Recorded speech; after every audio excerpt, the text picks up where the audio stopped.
Good morning, everybody. Thank you for coming. My name is Guy Berger. I'm Director for Freedom of Expression and Media Development at UNESCO. So we've got a great panel on a really important topic. I also want to, before we start, acknowledge this research has been a collaboration of UNESCO, ISOC. I see Nicola sitting back there. Thank you, ISOC, for your support with this and conceptual involvement as well, of course, and the Open Society Foundations. So together we came up with this thing, and we've been working very closely with Rebecca McKinnon and her team, who've done really an epic job. When you see this final report, you will be amazed at what the human capacity can generate. It is really, it's a worldwide study, and it is very, very thorough and comprehensive. So I won't spend long. I'm just going to say a little bit about this study. UNESCO, its main job is to encourage member states to live up to their commitments to support freedom of expression according to international standards. As you know, or you should know, the UN also has what it calls the Ruggie principles, whereby the private sector also is deemed to have some responsibility for human rights as well.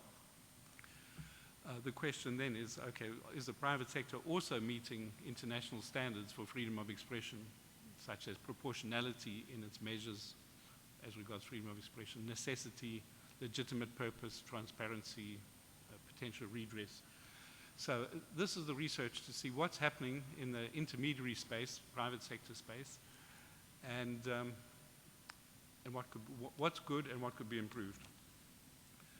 It fits into a bigger debate, which you all know about, and this is whether intermediaries taking decisions on content is the privatization of censorship. In other words, governments are outsourcing, and so they keep their hands clean, and intermediaries are required to make the judgment call, and they must take the blame. So that's privatized censorship, or whether it's private censorship. If it is censorship, the private decisions being made and according to what standards. So people know, and I'm sure we'll hear, that there is the Global Network Initiative, which is trying to develop standards on this basis, and this is part of the discussion. Anyway, certainly from the media experience, self-regulation is a well-established tradition that instead of having government regulation, you have a degree of self-regulation amongst private media. So it does the same system, cannot operate with tech companies who don't have a background in the media issues of public interest, professional standards, and whether they should publish a correction or an apology in a newspaper or broadcaster. I also wanted to say two last things quickly before we jump into the meat. So we've done two very nice studies in the past. This one, Freedom of Connection, Freedom of Expression, was done by William Dutton and the Oxford Institute. They did it with us.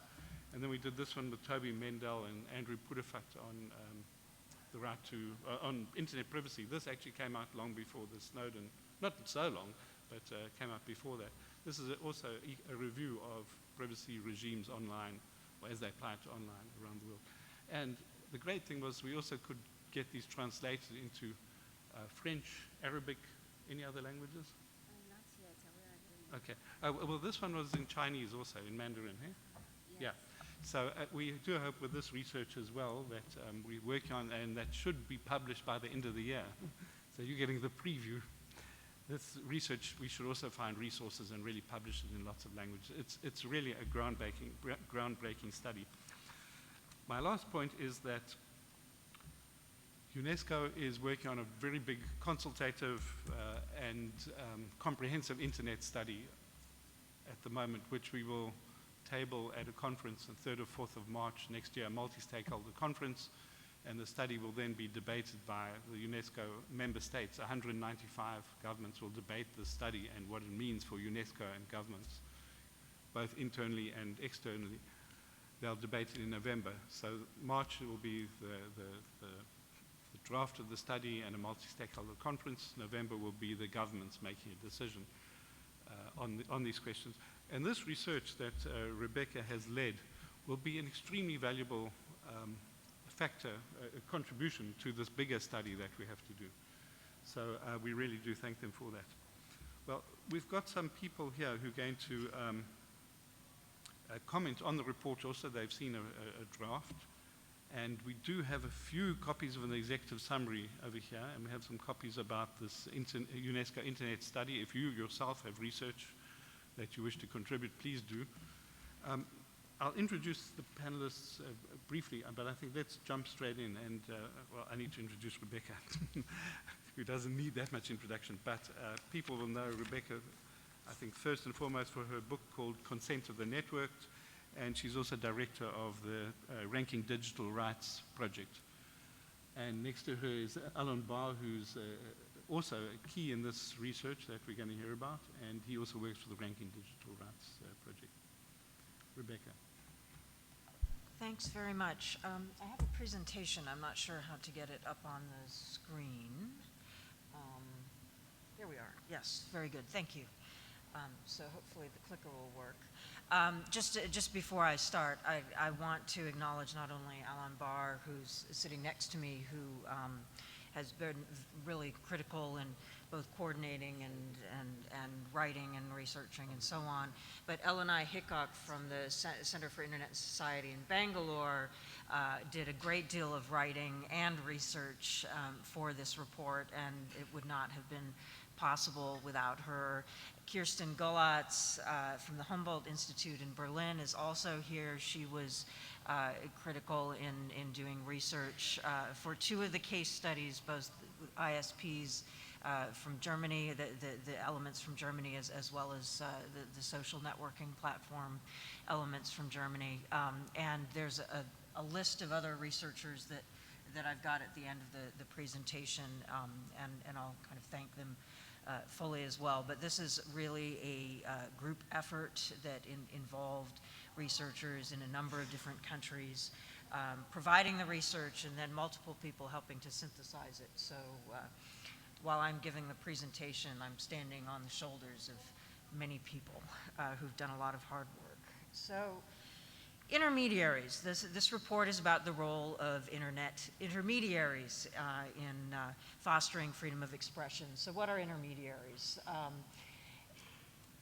The OECD definition of internet intermediaries, or intermediaries generally, is entities that bring together or facilitate transactions between third parties on the internet. Another definition that's commonly cited in describing internet intermediaries is any entity that enables the communication of information from one party to another. So therefore, the BBC News website is not an internet intermediary in terms of the part of the website that's actually publishing original reporting, edited content by its staff. That is not an internet intermediary, that's an online news platform, an online media platform. And so in terms of different types of intermediaries, I'll get into that in a moment, but the context in which we're looking at internet intermediaries, and all of the intermediaries we're looking at in this study are operated by companies, is kind of two layers of context. The first layer is freedom of expression. And of course, Article 19 of the Universal Declaration of Human Rights and the International Covenant on Civil and Political Rights, makes very clear what freedom of expression is, and that limitations must be based on law, must be necessary and proportionate. And more recently, the United Nations has, of course, affirmed that freedom of expression applies equally online and offline, and so this is obviously the premise from which we're looking at these issues, and that also protection of privacy is essential to the flourishing of freedom of expression, and that too having been affirmed by the United Nations and the human rights community.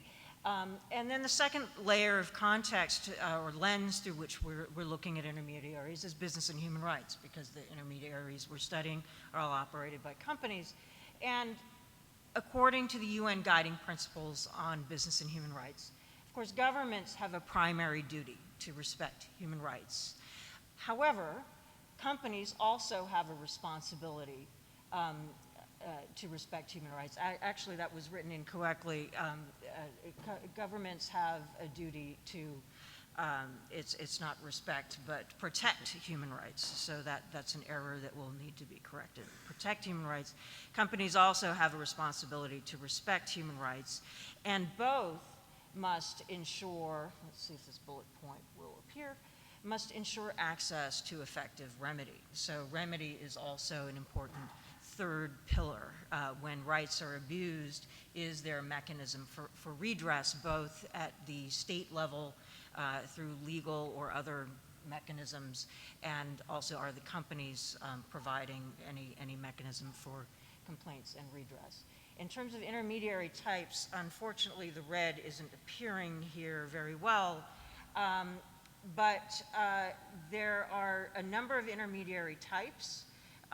This study is looking at 3 different types. The OECD, there are different organizations have come up with different taxonomies of intermediaries, and in our report, we have sort of a chart with the different taxonomies from different organizations, but here in this slide, we're basically, I'm showing 1, 2, 3, 4, 5, 6 different types that the OECD lays out: internet access and service providers, data processing and web hosting providers, internet search engines and portals, e-commerce intermediaries, internet payment systems, and then at the bottom, which is completely illegible on the screen, what the OECD calls participative networking platforms, which is another way of saying social networking platforms.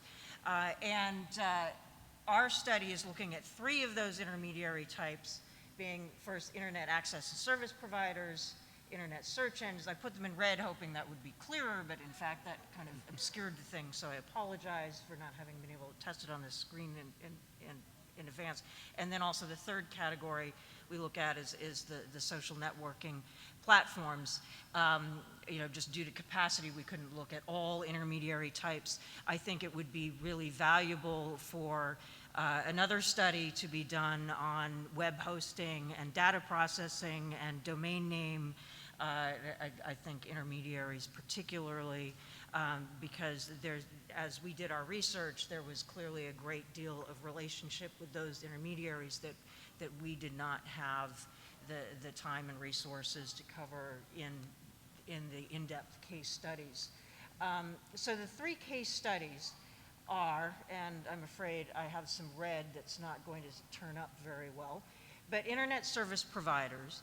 And so what we did is we looked at some internet service providers, both fixed line and mobile. That's how we're defining internet service providers in this case. We tried to get a cross-section of regional of providers and look at kind of the cross-section of different companies in different regional contexts. So Vodafone, we looked at 3 different jurisdictions: UK, Germany, Egypt. We looked at Vivo, which is a subsidiary of Telefonica, which is a Spanish company, Vivo based in Brazil. Bharti Airtel, an Indian company, looking at both their operations in India and Kenya, and Safaricom in Kenya, again, to get a comparative perspective on the policies and practices. Then search engines, there's really in the world 3 major search engines that are used by the majority of people using search. Sorry, Microsoft. Google, Baidu, and Yandex. And so, of course, Baidu, the Chinese search engine, and Yandex, the Russian search engine, are used primarily in those jurisdictions. So we just looked at their operations in those places. We looked at Google across a range of jurisdictions, including China and Russia, as well as Google's home country, EU, and India, to get a comparative perspective. Of course, Google is much more than a search engine, but our mandate was to do specific case studies, and let's see if I can get bullet point number 3, or if it's going to ever appear here. There we go. Okay, so the illegible red again. Social networking platforms. We looked at Facebook and Twitter as the kind of US global networks. acknowledging that Google also does social networking, but we're trying to kind of get a variety of different intermediary types and different case studies. Weibo in China, and then there's a social network that when we started doing the research was operating in Hungary, and then in the middle of our research closed down. It's IWIW, or Eve. Eve is how it's pronounced in Hungary, but we wanted to take a look at a more localized social network and not just look at sort of the famous big players, to see what the comparison was there. And so obviously I don't have a lot of time to go into huge detail on the findings of the case studies.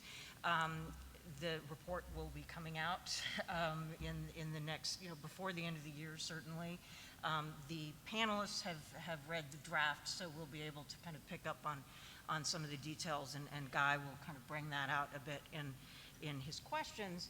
Let's see if I can advance this slide here.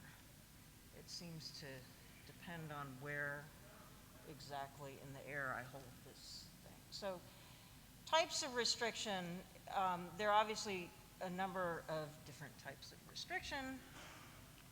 I don't know, what am I supposed to point this at? Yeah, I think point it in the corner there. Did I point it in the corner there? Okay. Okay. So, at the network level, at the ISP level primarily, you have obviously filtering and blocking. And not only are governments making demands on internet service providers to block content or filter content in the technical sense, and we talk in the report about how that works and at what different levels it happens, but also the threat of filtering and blocking then has an impact on whether search engines and social networks in turn feel pressure to remove or block content at the platform level. So you have the level of blocking, filtering at the ISPs, and then you have the level of content restriction at the search engine level and the social network level, which is, in other words, the platform level.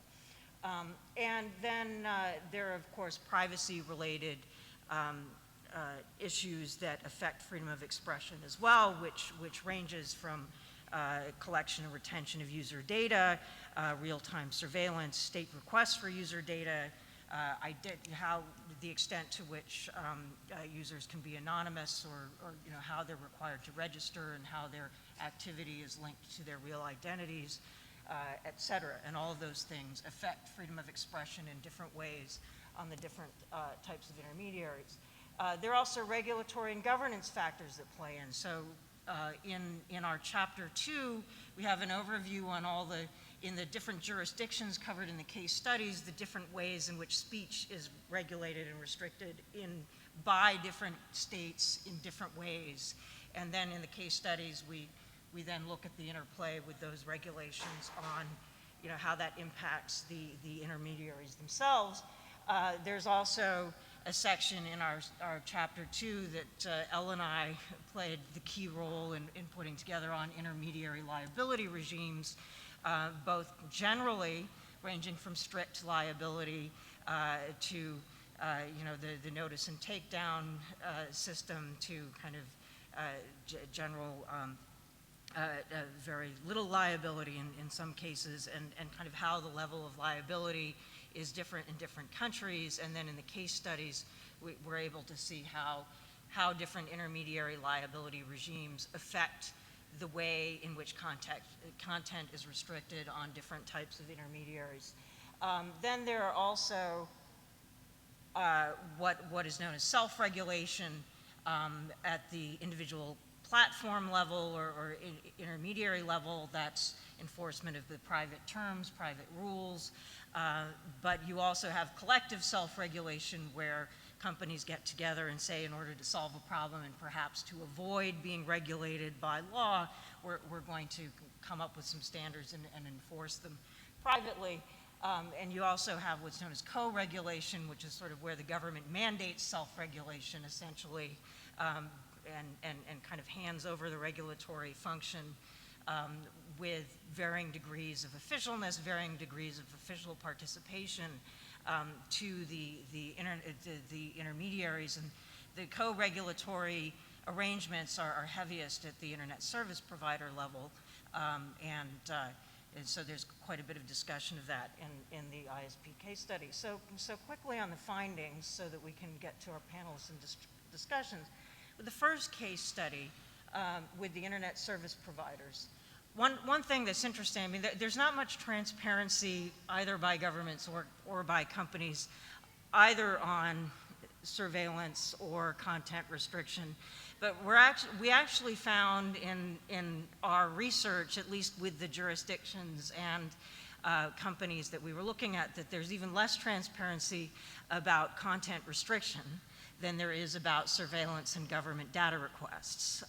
And so that's, given UNESCO's concern with freedom of expression, that's something I think that we all need to think about, those of us who are concerned with that. There's a great deal of stakeholder concern about lack of transparency and accountability with the co-regulatory schemes around blocking and filtering of content by ISPs, both mobile ISPs and fixed line, particularly in Western Europe, that have emerged as sort of an alternative to regulation. And so there's quite a bit of discussion of that. And then also, if I can get the final, I always seem to have this trouble with the final bullet point in these things. There we go. One of the other interesting things is that of the intermediaries we looked at in the ISP case study, Vodafone was one of them, as was Vivo, which is a subsidiary of Telefonica. Both of those companies are members of the Telecommunications Industry Dialogue. And Vodafone, as some of you know, recently issued a very comprehensive report on the government requests it received. Not as detailed in terms of exact numbers of requests as we're seeing from the internet, social networking and search and internet platforms, but nonetheless a very serious attempt at being as transparent as possible in the context of government restrictions about what they can say, about the types of requests and demands they're receiving, particularly around surveillance and user data requests. And so, given the commitment that the Telecommunications Industry Dialogue is making towards transparency, that's an interesting development that Vodafone is part of. And Telefonica, to a lesser extent, they issued a report where they've sort of made commitments to be more transparent, but we're not yet seeing much transparency, at least from Vivo, which we looked at in Brazil. It doesn't have even a publicly available privacy policy at this point. So there are some basic aspects of transparency that internet service providers need to work on, that if you're not a subscriber of these services, you can't really look up what their privacy policies and practices are in most cases, in most parts of the world. That's a real problem, among other problems that one could highlight. In terms of the search engines, again, this was very interesting to sort of delve into how the way in which internet filtering works in different countries has an impact in how search engines then themselves handle content restriction. And not to go into too much detail due to time here, but in China, the way the filtering regime works is that when you try to access a web page or a link that is filtered at the network level, not only are you not able to access that website, but your internet connection breaks, which means that if you're running a search engine and you don't restrict the links very heavily based on what the country is filtering, your search engine becomes quickly unusable to the user, because every time they try and click on a link that leads to something that's filtered, their internet connection breaks. And so, again, in the case study, that leads to a discussion of kind of how things played out with Google in China in a particular way, and also kind of how that affects the way in which the Baidu handles its content restriction practices, and also how the intermediary liability regime there affects content restriction practices by the search engine. Whereas in Russia, there is beginning to be more filtering in the past couple of years, but it does not break the internet connection when it happens. And so we're seeing a very different kind of approach. You know, Google's still able to operate in Russia while complying with government demands and trying to be transparent about it. And it appears that Yandex isn't actually restricting very much. They're just leaving it to the filtering and the takedown regime on the web hosting side for that restriction, which is very interesting. So Yandex and Baidu are very different due to the different nature of kind of how filtering works technically in the two different places. There's a discussion of ways in which you know, search engines restrict content for reasons other than government requests. I won't get into all of the details there due to lack of time. There's a discussion of the right to be forgotten. We can talk about that a bit more later. But again, it's an emerging issue, and there's a bit of discussion of how Google, as a member of the Global Network Initiative, and having made a commitment to interpret requests narrowly and also to be transparent about requests, is, you know, running into some dilemmas about how to implement the right to be forgotten regime. And as I mentioned before, the nature of the liability regime in different places has a big impact on how search engines operate in different places. Social networking platforms, again, similarly affected by liability regimes. One of the very interesting things looking at the transparency reports, not only of Facebook and Twitter, but also of Google, is just the percentage of requests that these companies are not complying with. And that's, I think, really a useful thing to go and look at in the transparency reports, and we've got some charts in our report that look specifically at the jurisdictions that we cover. But that companies are, you know, can and are decline government requests because those requests do not fit legal requirements of the jurisdiction in which the requests are made. And so that's one of the real values of the transparency reports is it seems to be incentivizing companies to be more rigorous about what they're complying with. Companies, one of the other observations, and this has come up in some other workshops as well, which some of the people in this room I notice were present at, is that at the moment, companies that have made transparency commitments are much more transparent about how they handle government requests than how they're handling their private enforcement. So how they're, you know, what they're taking down in enforcement of their terms of service, what the trends are, what the volume is of different types of enforcement, different types of content that's being taken down, both in response to abuse reporting by users and just proactive enforcement of terms of service. That's quite untransparent at the moment, and in our research, there's certainly quite a bit of stakeholder complaint about that and concerns about unevenness of enforcement in that regard. And so recommendations, again, the full report will have much more detailed recommendations. And this is for all stakeholders. Obviously, there need to be adequate legal regimes and frameworks and policies in place. And particularly in developing countries, the intermediary liability regimes can sometimes be vague, which can lead to confusion. Multi-stakeholder policy development, this is both the policy at the state and official level as well as company policy. Very important to have stakeholder participation in the formulation of both legal norms as well as company private policies and rules.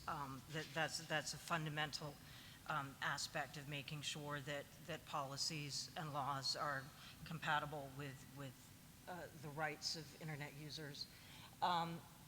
Transparency, obviously. I think the case studies really highlight the benefit that transparency brings in terms of accountability and in terms of users understanding what risks they're taking or what they can, what's happening to the information that they're trying to access or post. Privacy, again, there's been a lot of discussion about the importance of privacy and both respect for privacy at the state level as well as at the company level at this conference. A lot of recommendations. I won't go too far into that. I'm sure it will be brought up more in the discussion. Accountability and self-regulation. This, again, particularly in the co-regulatory schemes, there's a lot of stakeholder complaint about lack of accountability and transparency in sort of the co-regulatory and self-regulatory filtering mechanisms on child protection and copyright and so on, and the need for more transparency and accountability and redress in that score. Remedy, I just touched on that. Public information and education. There's still a long way to go in terms of internet users both understanding their rights, and the Council of Europe has a very important document on internet user rights that was discussed at this conference. And both governments and companies have an obligation not only to help internet users understand their rights, but of course civil society has a big role to play in this, but also to make sure people understand how they can obtain redress, what the mechanisms are. That's very important. And also to add to the public information education is just the need for more data and research so that better mechanisms, better policies can be constructed. Global accountability mechanisms. I think the case studies do show that those companies that are members of the Global Network Initiative and that have made commitments under the industry dialogue, that there is a difference being made. There's a long way to go. The GNI focuses only on government demands, and as I mentioned, there's a real gap in transparency and accountability between how companies handle government demands and how they're handling their private approach to self-regulation, and need for more focus on accountability around self and co-regulation, and need for broader participation by companies and other stakeholders in figuring out how we create these global accountability mechanisms for companies that are spanning across many different jurisdictions.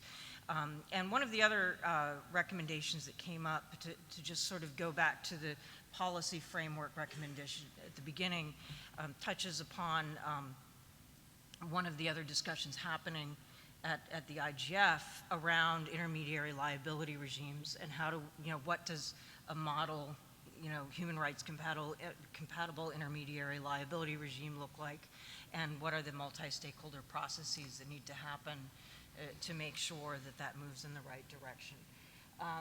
So I'm going to stop so that we can move to the discussion, but I just want to thank once more.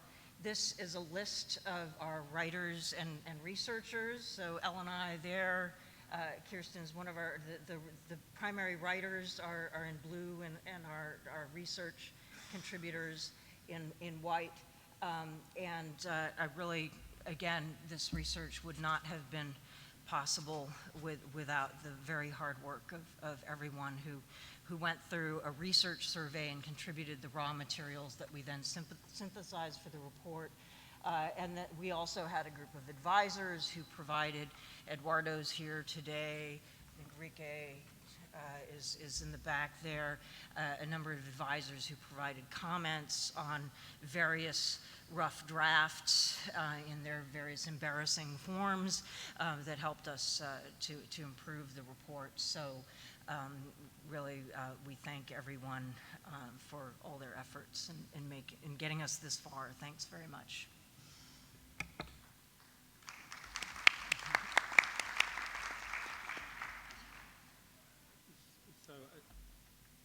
couple of things before we jump into the comments. Number one, the fact that one is looking here at some of the decision making around what is a legit.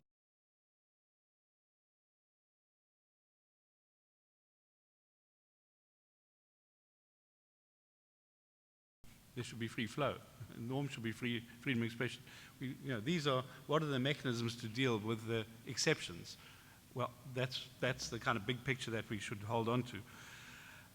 I think also the great thing about this report is it gives us a granularity in the sense it shows there are different tiers of these intermediaries, and it makes a difference as to whether they're at the infrastructure level or if they're at the platform level, and it makes a big difference as to what the country dispensation is.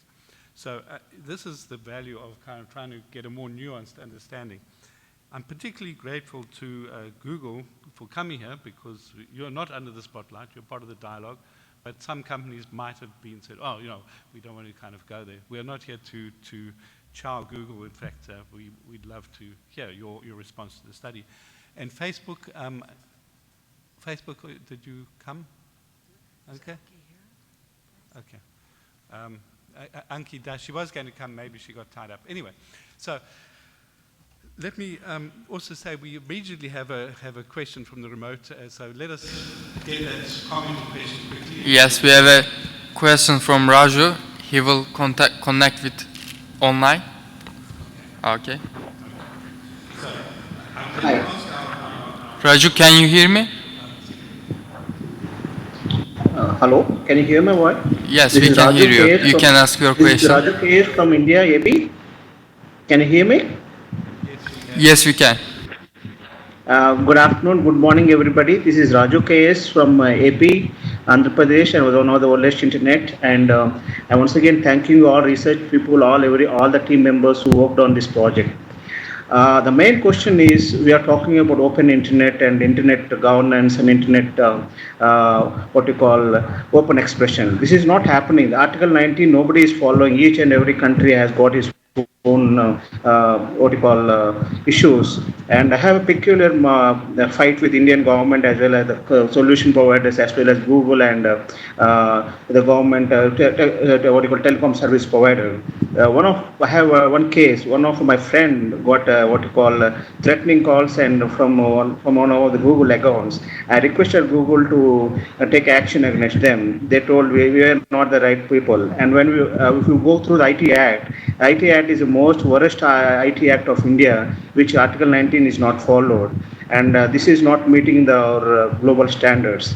My suggestion for all Internet Society and UNESCO team, let us have a global common framework on this issue, such that all stakeholders will be happy, and at the same time we have a common model, such that Article 19 is met for all over the world as one framework. And I want to know how we can move forward on this. Thank you so much. Thank you so much, Raju. Okay, excellent. Let's ask our speakers to comment. And I'm going to ask them initially in the first round of comments to just make a quick soundbite, 2 minutes or so, or 3 minutes, and then we can have another comment later. So firstly, Elvana Thachi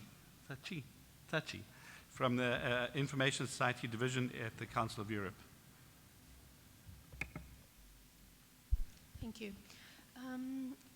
I'd like to address the question that you guys raised at the very beginning, the dichotomy, privatized censorship or private censorship.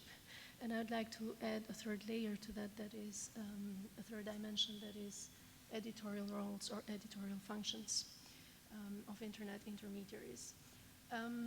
Sometimes internet intermediaries may act as publishers, so they may exercise judgment and editorial control or editorial oversight as to what content should be available in their platforms, what content should be removed or not.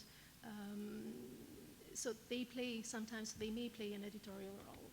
For example, a policy decision by YouTube to promote or to make available or not to make available a certain content on the website, to range content and information may be viewed as an editorial function or an element of an editorial function. Dissemination and moderation of content generated by users, moderation of comments by users can also be seen as a publication function. In a case that is now pending before the European Court of Human Rights in Strasbourg, Delphi versus Estonia, which is about the liability of a news portal about some defamation remarks and comments made by individuals, by the public. The first section of the court found that the publication and moderation of comments was tantamount to journalistic activity on the website. And it found that the administrator of the portal, as an entrepreneur, was deemed to be a publisher. Nonetheless, the court found the portal liable for the comments because it took into account a number of other factors. And this case is still being reviewed by the Grand Chamber of the European Court of Human Rights. From the perspective of the Council of Europe, it is important to recognize the publisher's function of Internet intermediaries. This is important for freedom of expression online of individuals, but also for media freedom online. It's important to reduce the barriers to publishing of publishing of content on the internet.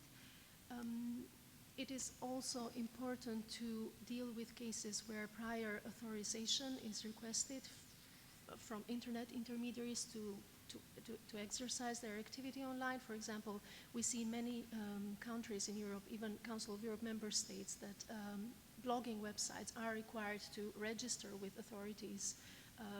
And this is a trend in regulation which is emerging or is being developed. It is also important to shield intermediaries from political pressure or other types of pressure to remove content. So a recognition of their editorial function is important for this. And of course, the editorial independence that is attached to this editorial function is not an absolute value. There can be responsibilities of intermediaries as well in this function. The Council of Europe's policy is that all actors, whether new or traditional, who operate in the media system should benefit from a policy framework which gives them a level of protection and indicates their duties and responsibilities. Now, which approach to be adopted, in which specific case, this has to be seen in the context of the particular case. The specific function of the internet intermediary in the processing and in the production and dissemination of information has to be considered. The Council of Europe policy is quite concrete, and it elaborates some indicators that might be taken into account in this evaluation. But most importantly, I would like to say that the jury is out. The court, we are waiting for a final judgment of the European Court of Human Rights on this case, and we should be mindful to the outcome of that case for future policy development. Thank you. Thank you. Extremely interesting. Lillian Nawoga, President of Internet Society Uganda chapter. Thanks, Guy. For me, looking at this report, the issues that are being raised, the challenges, the opportunities are just, they're not limited to one particular country or region or jurisdiction. They are cross-cutting, and I just wanted to share a similar study, not so globally done, but it was just focusing on East Africa. Oh, by the way, I also work with a collaboration on international ICT policy in Eastern Southern Africa. And I happen to carry a few copies of this report. We looked at the state of internet freedoms in East Africa, and we're looking at policies and practices affecting defining internet freedoms in Africa. And when I looked through some of this, I saw similar issues raised. I saw issues, freedom of expression, coming into the context of political security, hate speech, vis-a-vis, we have challenges. We do not have data protection or privacy laws. And here we are, intermediaries are required to, take down content. We have quite a number of laws that are mushrooming, which are vague, but they are on the rise. One law comes, gives, another one takes away. I'll cite an example. I think Uganda would be known for so many things, and one of the laws was the anti-pornography law. And to the world, it was the anti-miniskirt law. And during that time, beginning of this year, if you are seen wearing a miniskirt, people were wondering how you're going to get back at home. But this particular law it is instructing ISPs to block, filter content of pornographic nature. But it doesn't lay out what is pornography. It has this broad definition, and it doesn't come out well as to what it is they are blocking. And it doesn't stop at ISPs, but it also goes to content developers. It also goes to application developers. So you're not allowed to develop a website that is going to have pornographic, content. And we don't know what pornographic content is. I also cite laws like we do have the Computer Misuse Act. It says it does not allow, it doesn't allow ISPs to monitor or filter content, but at the same time, there's another article that says that they are supposed to keep user data and keep it until, the state comes asking for it.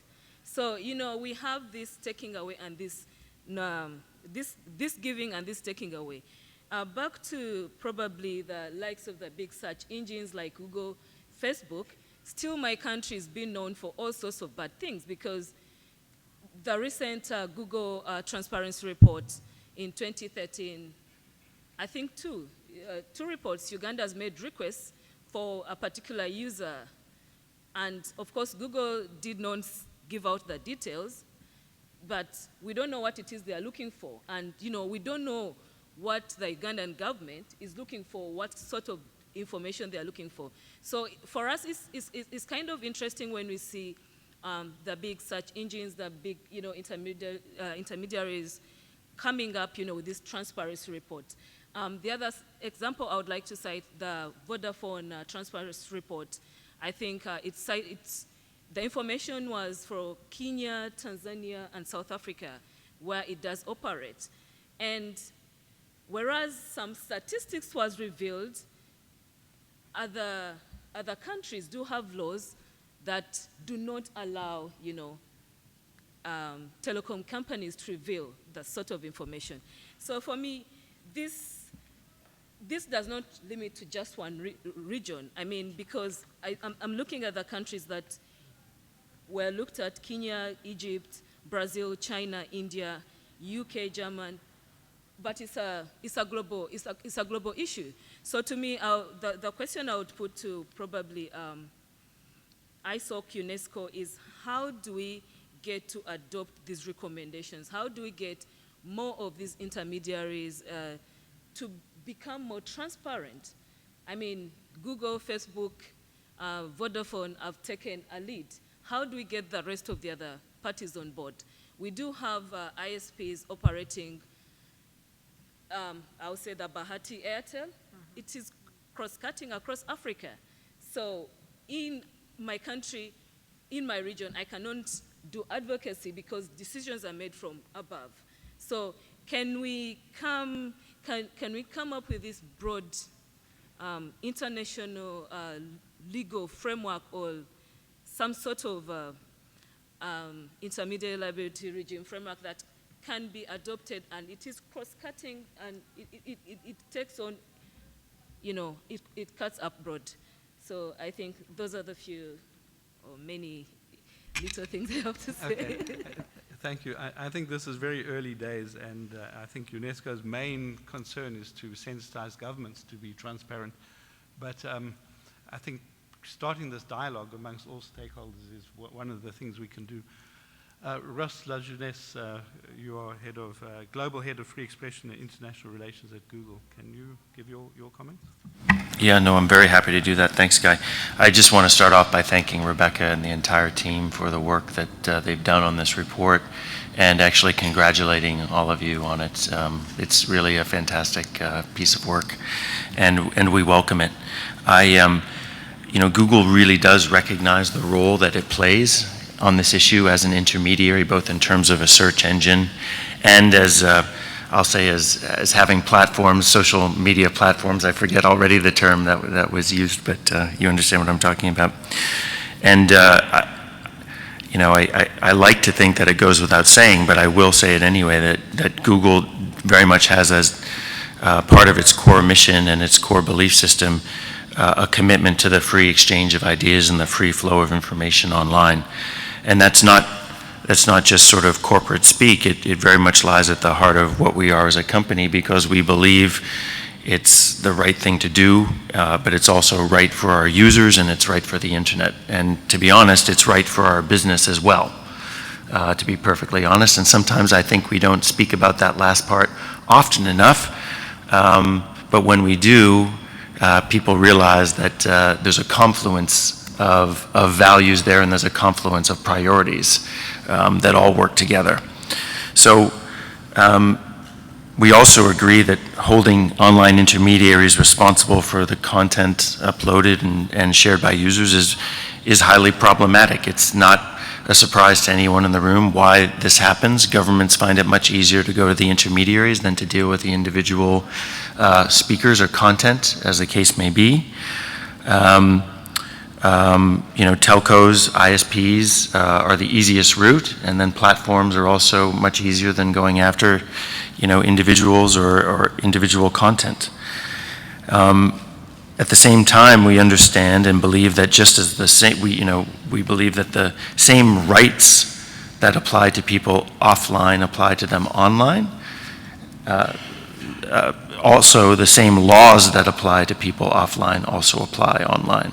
So we do comply with valid legal requests when they are given to us by governments. But as a founding member of GNI and as a company and a group of individuals really committed to those principles, we make sure that each and every government request follows both the letter and the spirit of the law when we get it.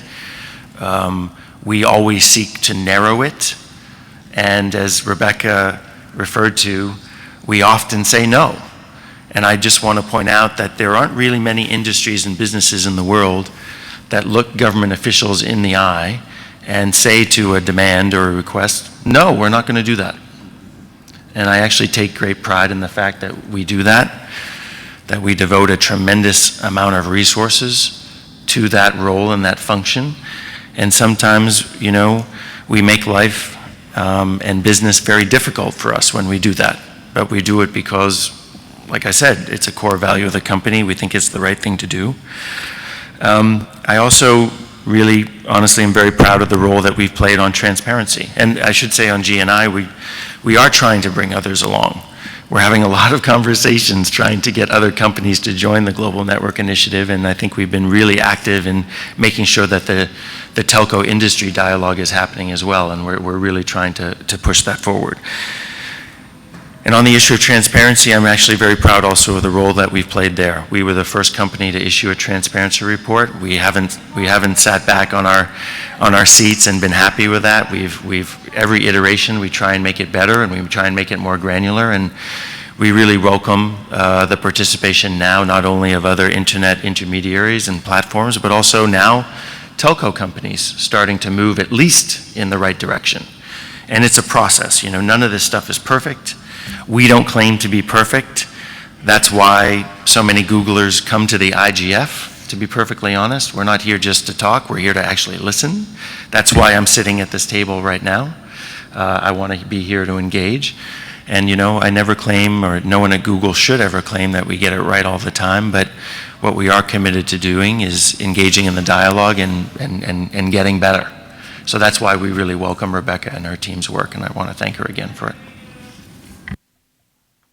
Thanks, Ross. You know, it just strikes me, listening to you speak, that we kind of have two silos in the world, the media industry and then the intermediary industry. And actually there's a lot in common.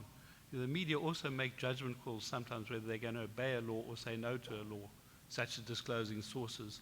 The media industry also has to make editorial judgments on a lot of content within a broad legal framework, and maybe some sort of dialogue between these two sectors could be of great interest. Anyway. Okay. Well, Guy, one of the things that is happening, one of the approaches that many governments are taking is the application of traditional media laws to this space, which we think actually makes very little sense, but it's also a problem in terms of why that's occurring. And it's used primarily as a way of stifling speech. It's coming from a mindset of, usually from many governments, which are used to controlling traditional forms of media and communication. They sometimes own the radio stations, the publication sources, and they see the internet, of course, as this incredible threat, which they're finding it very difficult to control, some better than others. So, you know, often a knee-jerk reaction is, well, let's just apply those same old laws to this new space, and it doesn't really fit or work. Great, thanks for that response. Our next commentator is going to be Jean-Jacques Sahel, Vice President Europe for ICANN, Global Stakeholder Engagement. But before he takes the floor, I have to express an apology that I'm going to miss my plane if I don't leave now. But my esteemed colleague, Zhan Hong, who has been the key person at UNESCO liaising with Rebecca and her team, she will carry on moderating. So I'm sorry to leave you, and I will get this whole record, and Zhan Hong will brief me, and I really look forward to following up this discussion. And please watch the UNESCO website. We will publish the stuff, I hope, in 2 months at the most, maybe 3 months.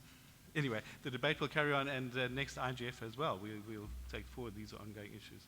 So, Zhan Hong, over to you, and over to Jean-Jacques. Thank you.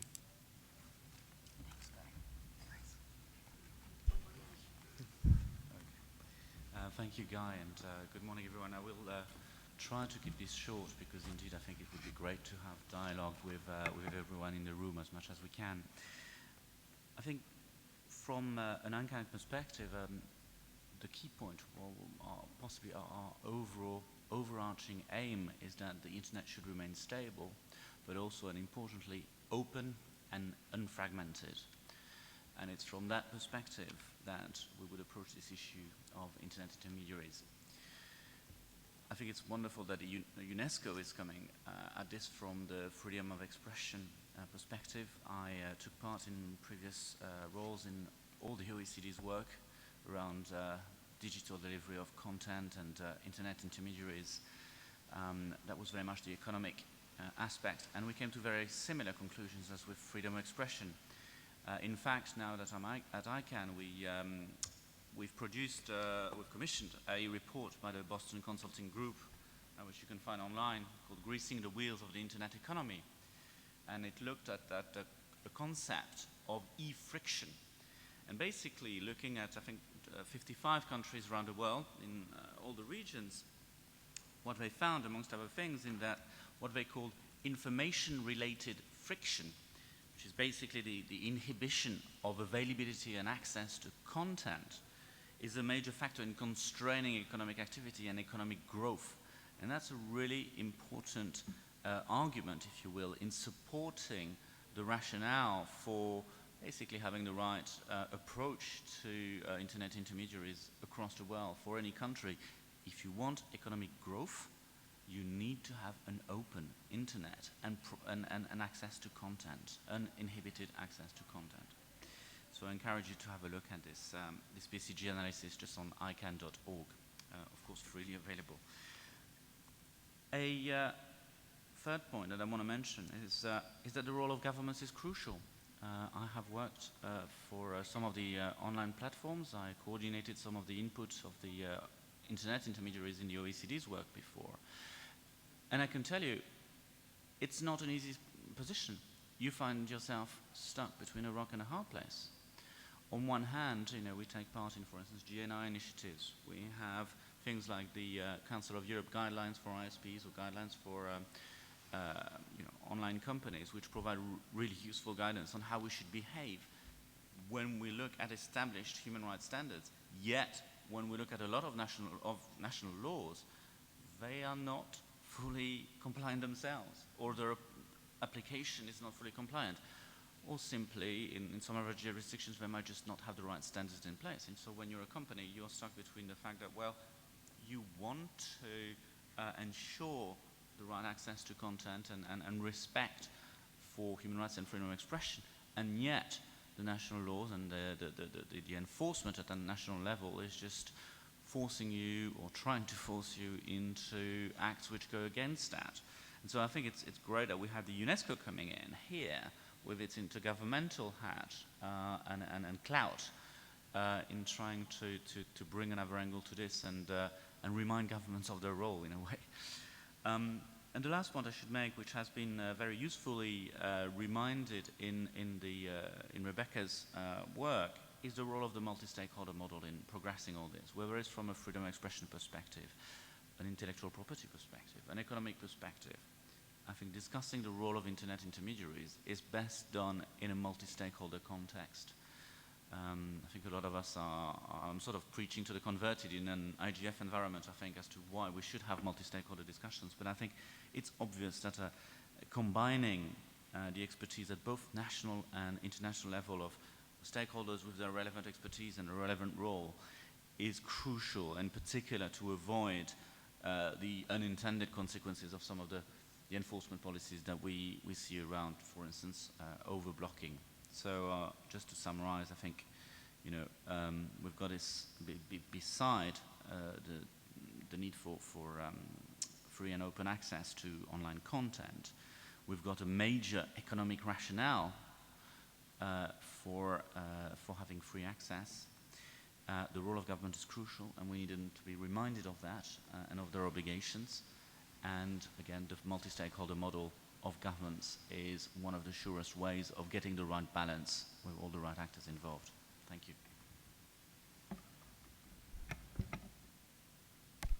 Thank you very much, Jean-Jacques. And although ICANN is not a part of this research, but appreciate your input to this. This also well fits into our future exploration on this.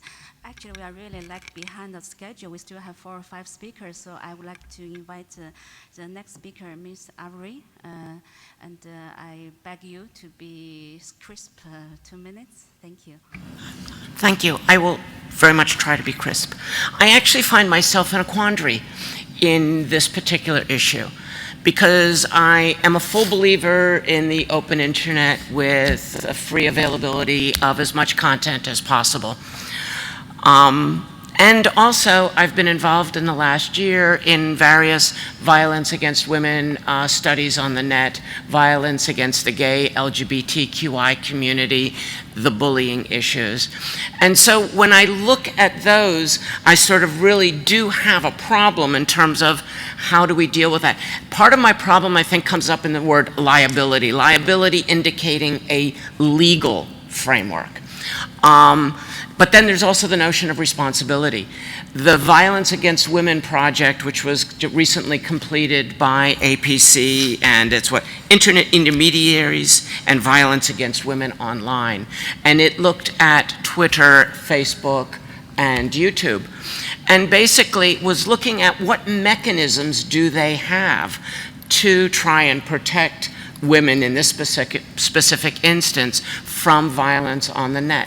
So, and how do you, and you find very little support, and it's very mixed in terms of how they do it, whether they do it, the degree to which they follow through, the degree to which they say, well, we'll obey all law.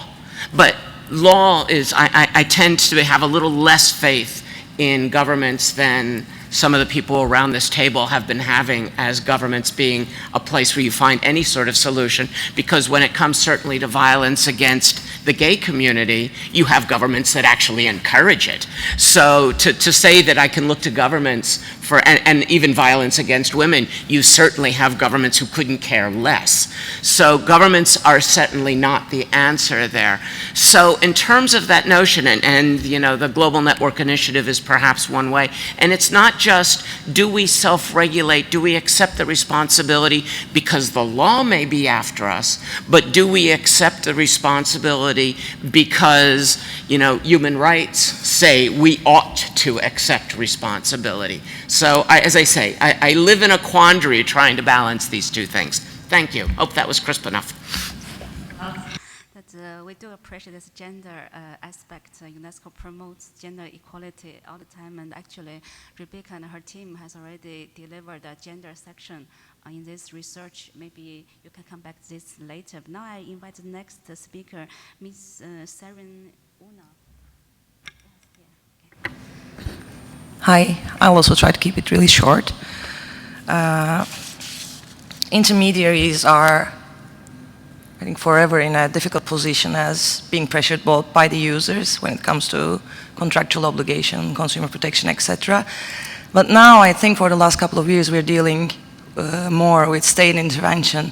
Since the ISP, since the intermediaries need to work, need to cooperate, need to exist in that particular jurisdiction, they have to somehow be in good terms, officially and unofficially. So sometimes this takes the form of direct governmental regulation upon ISP liability, such as, I'd like to, if I may give a national example, as of February 2004, all access providers are obliged to become a member to a union of access providers, and now it's formed since this May, I think, whose primary duties include blocking of websites upon the orders coming from the Telecommunications Authority, and also taking the necessary measures to prevent alternative methods for accessing those websites, those blocked websites. And also in the report, again, congratulations on the impressive work, and I'm also fascinated by the whole respect, the framework, protect, respect, and remedy framework, which is excellent. And also, one of the most interesting things I read in the report was when there are strict liability provided for intermediaries, then the intermediaries may tend to take proactive measures or self-censoring, as we might say. I'd like to add another example from my own country. When filtering or when blocking website is offered to the users as a sanction for privacy violations and also other violation of personality rights and such, notice and takedown procedures are very rarely resorted to. So I also find that very interesting, because I see that notice and takedown is a more friendly or laid-back approach rather than excessive blocking and filtering of sites, which again, unfortunately, we're experiencing that are already highly blocking-friendly law is now even have a more simplified procedure for blocking websites, and lots of websites are currently being blocked and inaccessible. And although the new law called for a URL-based filtering, the judge also has a power of discretion to block the website as a whole still, and that's what happened with the infamous YouTube and Twitter bans, which were lifted, thankfully, by the Constitutional Court. So this is also an interesting example. What I'm suggesting, apart from the suggestions that were really appropriately made in the report, of course, I'm going to drop the M word again, the multi-stakeholderism, especially while drafting legal provisions. which will enable transparency and accountability, but for all stakeholders, governments, companies, all together and under equally applied standards.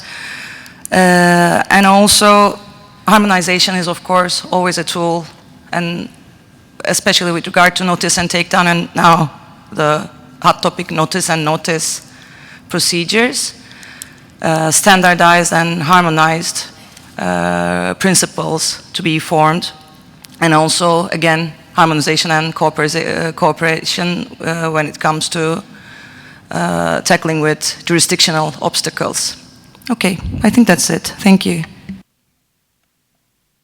Thank you. I should have introduced that actually Siren is from a Turkish university. It's called Biscan University as a Turkish legal expert. Thank you for sharing the national experiences. And to my agenda, the next speaker should be Mr. Malcolm Hatti. Are you here? Could you come in the front? Thank you. And Mr. Malcolm Hatti is the head of public affairs at Links and the chair of Euro ISPA Intermediaries network. Thank you for coming and provide your input. I'm sorry, I wasn't prepared for this. How may I help you? Are you Malcolm? I am indeed, yes, you've got the right person, but I just wasn't expecting this. What would you like me to say? Well, okay. And the first physical meeting, and as we study this intermediaries, ISP is part of our cases. I understand you are experts in this ISP industry. Would you like to provide some of your views about the role of ISP and the particular challenges related to this group of intermediaries? Okay, well, broadly speaking, I mean, certainly to introduce myself, I am the chair of EuroISPA's Intermediary Liability Committee, which is EuroISPA being the pan-European trade association that represents the internet services providers, both access providers and content providers in Europe at the European level. Naturally, we are faced, as you would expect, with a range of actors that have problems with the content or behavior online and who wish to persuade or require our members to take action so as to deal with that behavior or content through a variety of means, both legal requirement and the attempt to engage us in commitments of so-called cooperation or best practice and so forth. At the same time, our members obviously have a need and a obligation really to have regard to the interests of their customers and users and to the commitments that we have made as an industry to recognize the rights of end users.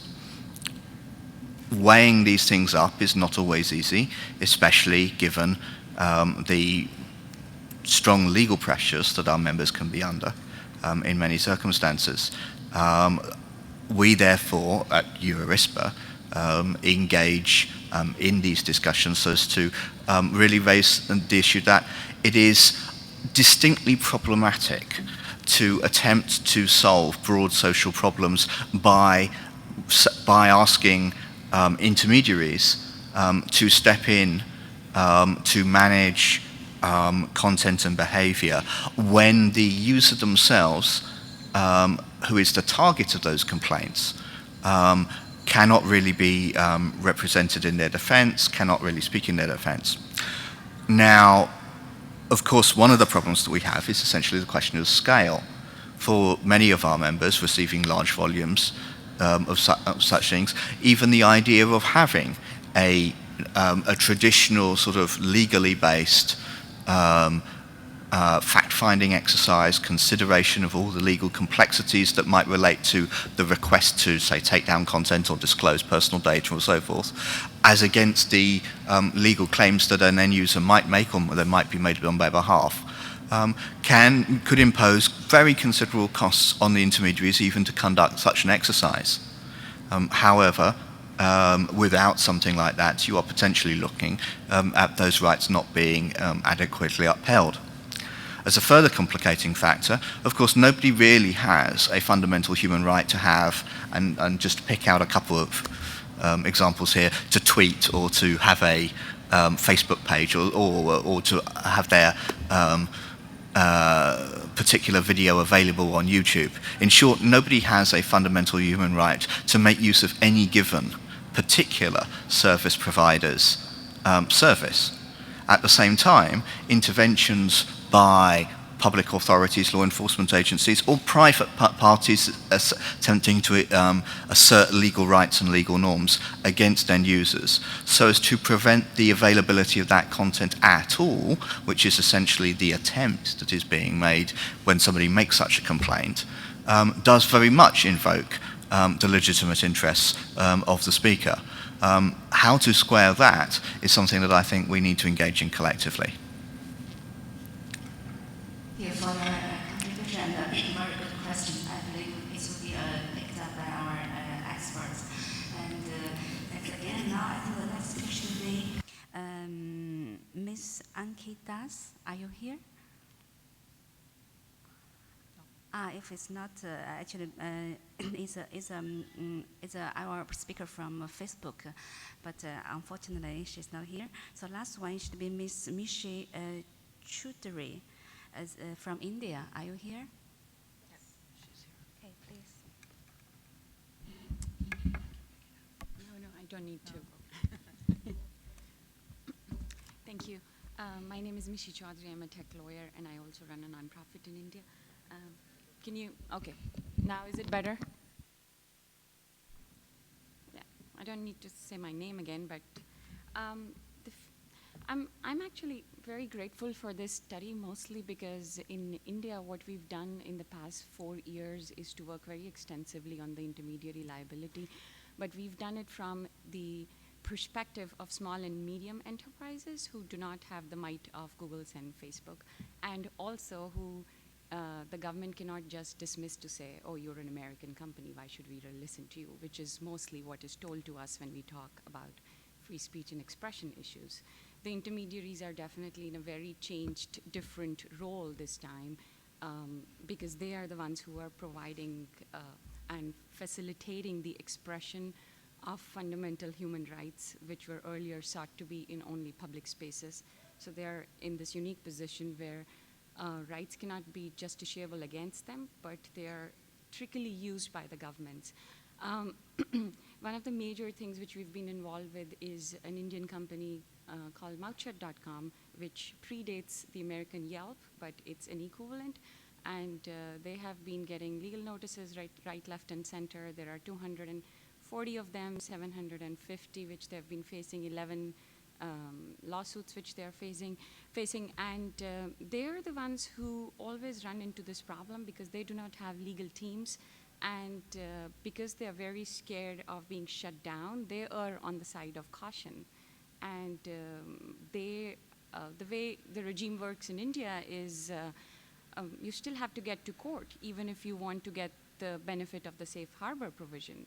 So even if it's only contributory liability and not direct infringement liability or any other kind of liability, you still have to spend money and time, and the process itself becomes a punishment in itself, which bigger companies can afford, but the smaller ones cannot. So that is why, if there are some international principles, it really makes sense, and it's much easier to talk about compliance with those international principles for a smaller company as well as the people who are working in this space from civil society. Also, in India, a lot of unrelated categories of intermediaries have been clubbed together and are subject to same liabilities. So a network service provider, an online payment site, which means if anybody collects payment for anything, and also a cyber cafe are subject to similar regulations because they're all intermediaries, which makes the job very, very difficult. But so any formulation of international principles definitely helps, like the surveillance one.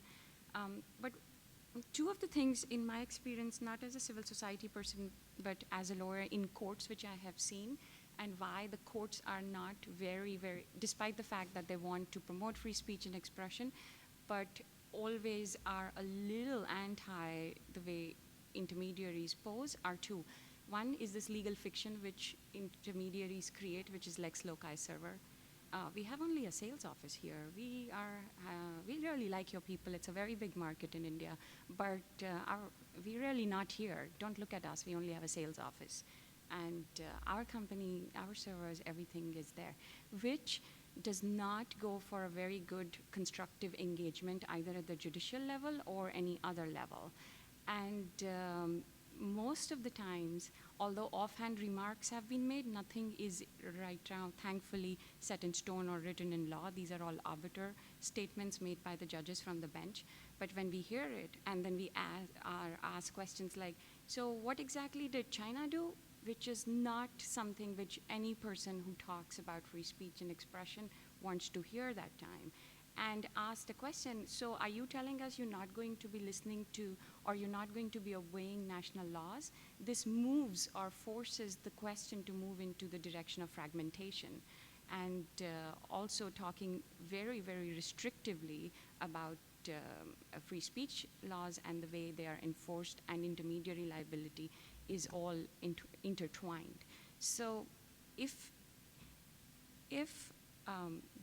there is a way of getting at least the foreign companies to come and engage, it would be much better. We also hear from the policymakers things which like, oh, it's easy to pressurize local companies, but it's very difficult to pressurize the foreign companies, which to me as a free software activist or a free speech person is very good. But because we're like, okay, so there are some companies, and I'm grateful for companies like Google who do have the ability to stand and stare in somebody's eyes and say, no, we're not doing exactly what you're going to tell us. We're going to make our own decisions. But these are actual problems, and there is no way of resolving them by dancing around them or avoiding that topic. So this legal fiction really needs to be addressed one way or the other. The other thing which I did want to mention was something about we've heard this a lot. There is something in the law also, but what they want is that some kind of an easy way to approach somebody where they think that this is, when I say they, I meant authorities, that there is a way to take down the content. We like the notice and take down thing because it is less burdensome. It takes us away from the establishment of an administrative agency, which will not be subject to any other scrutiny, but only the bureaucrats making decisions, and then everything going into this haze and maze.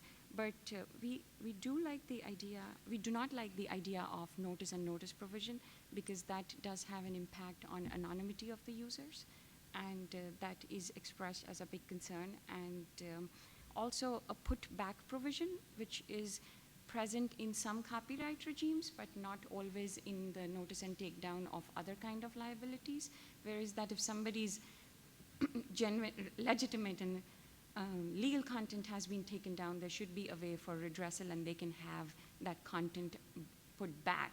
And especially in countries like ours, where if websites are blocked, not just URLs, or if content is taken down and there is no way to even inform the user, and somehow they from somewhere 10 days later, months later, find out that their content is nowhere up there, there has to be some kind of a mechanism where maybe a notice just goes up on the screen saying, well, your content has been taken down, but you have a way of redressal, which is not in existence. So that would be really helpful. Thank you.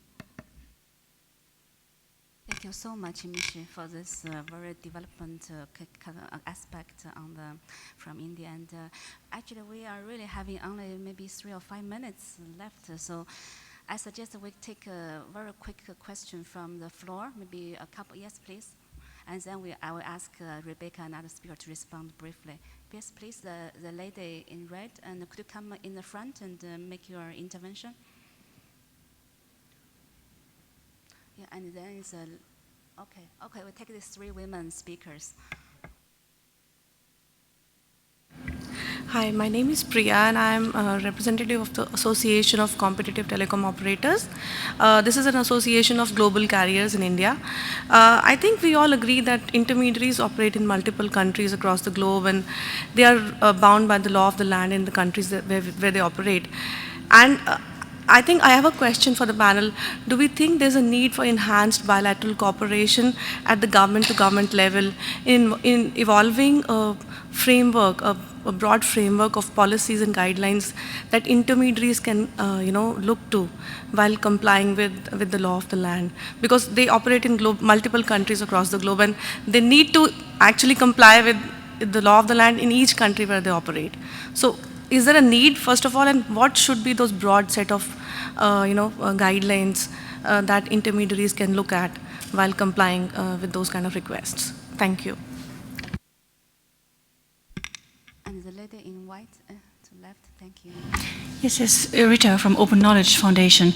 I have a question regarding these transparency reports. Aren't they just another measure of corporate PR? I mean, how trustworthy are they actually? I think I would doubt whether this is a valid measure for this exercise. Thank you. Thank you. My name is Courtney from the Committee to Protect Journalists. 2 questions. I wanted to follow up on Avril's comment and to see whether there is, if you're just considering kind of political speech or generic content, or if you get into the specifics of type of content, such as, harassment of women, child threats, et cetera, or if we're looking primarily at political speech.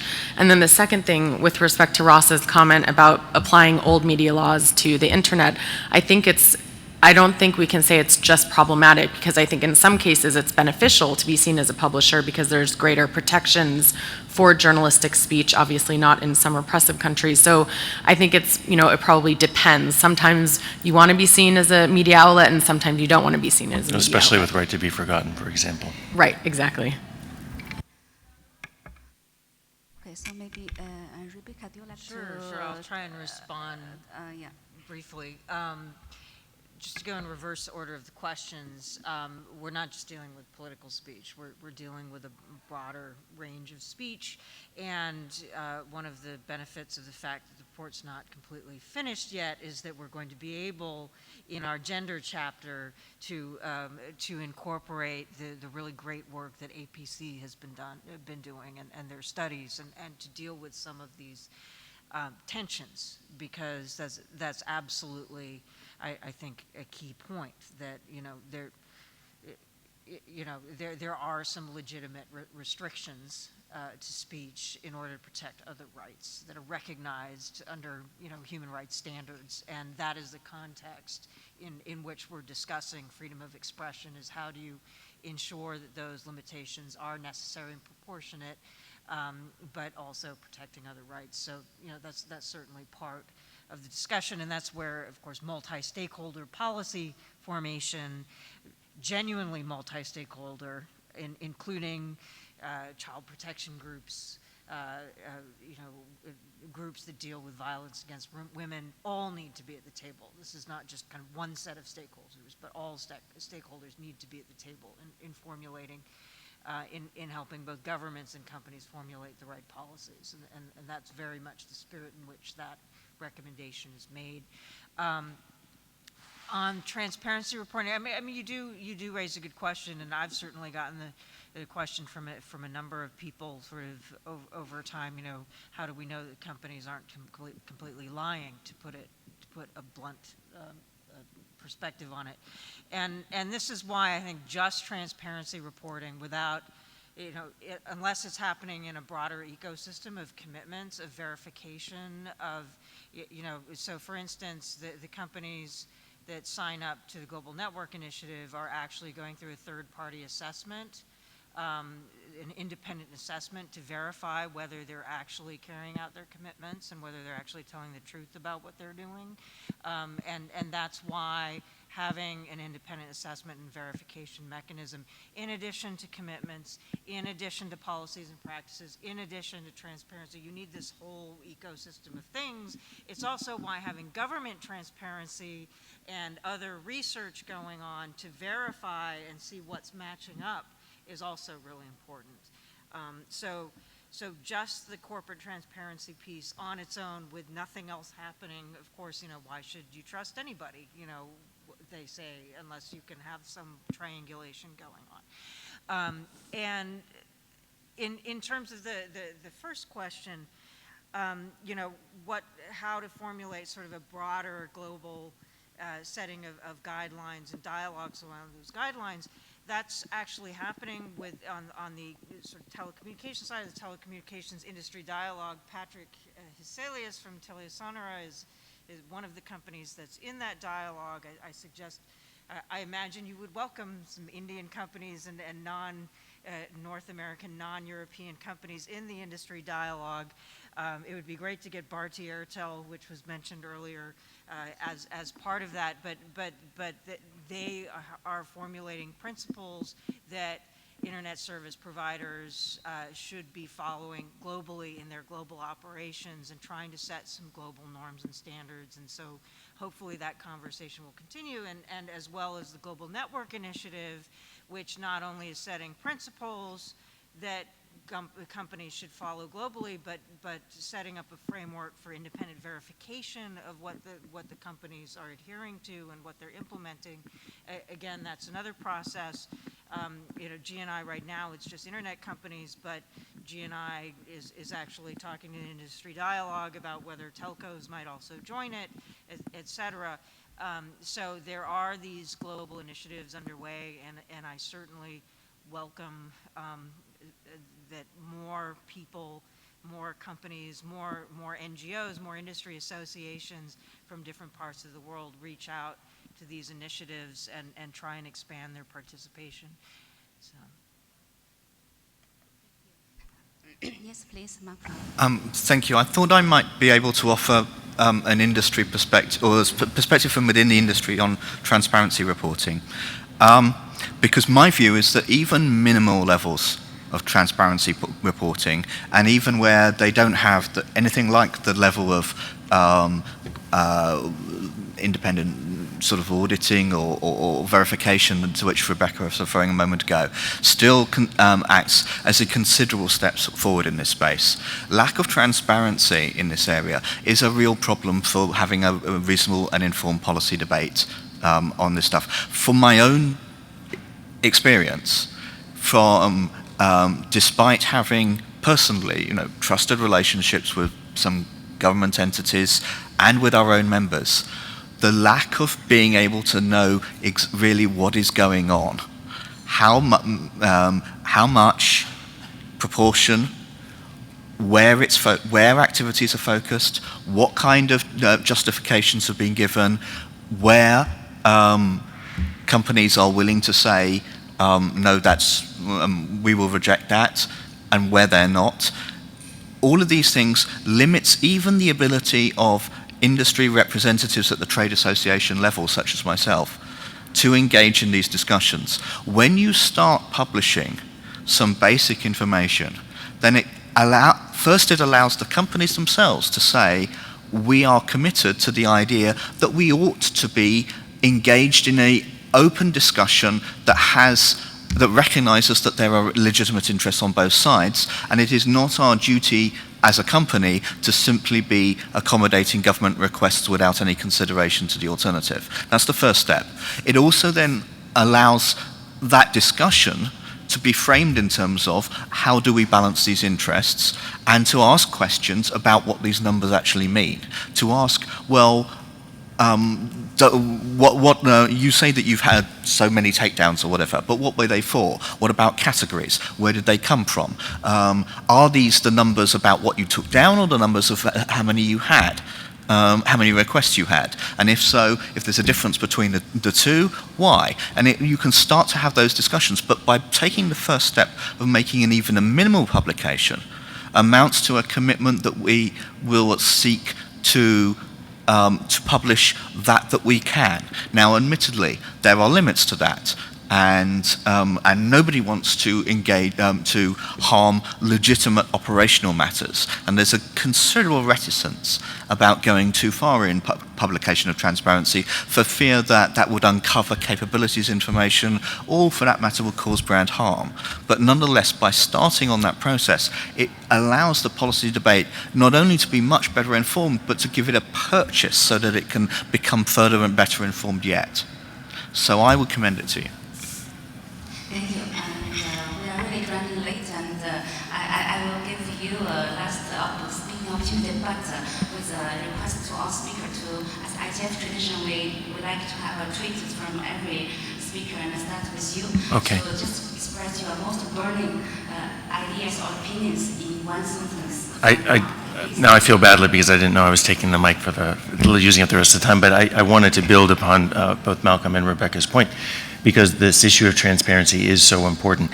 But it's absolutely true that we don't expect you to believe what's in that transparency report, hook, line, and sinker, which is why we do subject ourselves to independent verification, and which is why the next phase of our project is actually working with NGOs around the world to bring governments to the table to produce their own transparency reports, which has been remarkably difficult.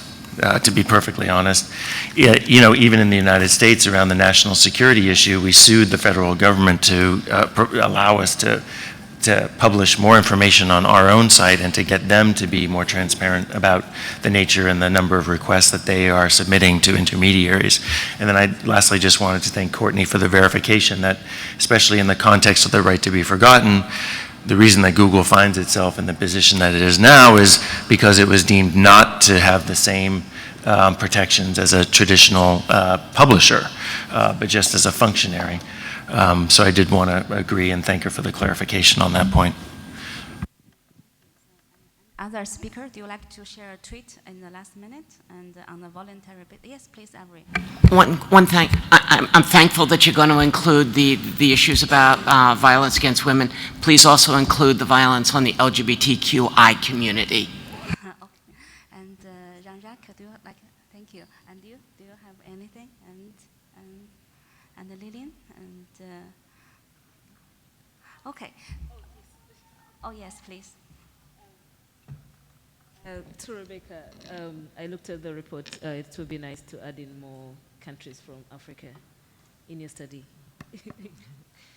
Yeah, well, thank you. I mean, this is one of the limitations of resources that in terms of people's time and the paying for their time, I think we kind of reached our limits. But, this is one study. It doesn't stop. More studies happening by others. So, but just a final tweet. Thank you so much to UNESCO and the Internet Society and to the Open Society Foundation for supporting this research and this project to begin with. It's, okay, for your interest. I repeat your tweet. I want to also thank you and also all the contributors and partners, and please pay attention to our research because we are going to finalize it in October and make a UNESCO publication. It will be launched online, offline, and all of this will fit into our March conference, Internet conference in UNESCO 2015, and I wish I can see you there maybe. Okay, have you a good back trip, and thanks again.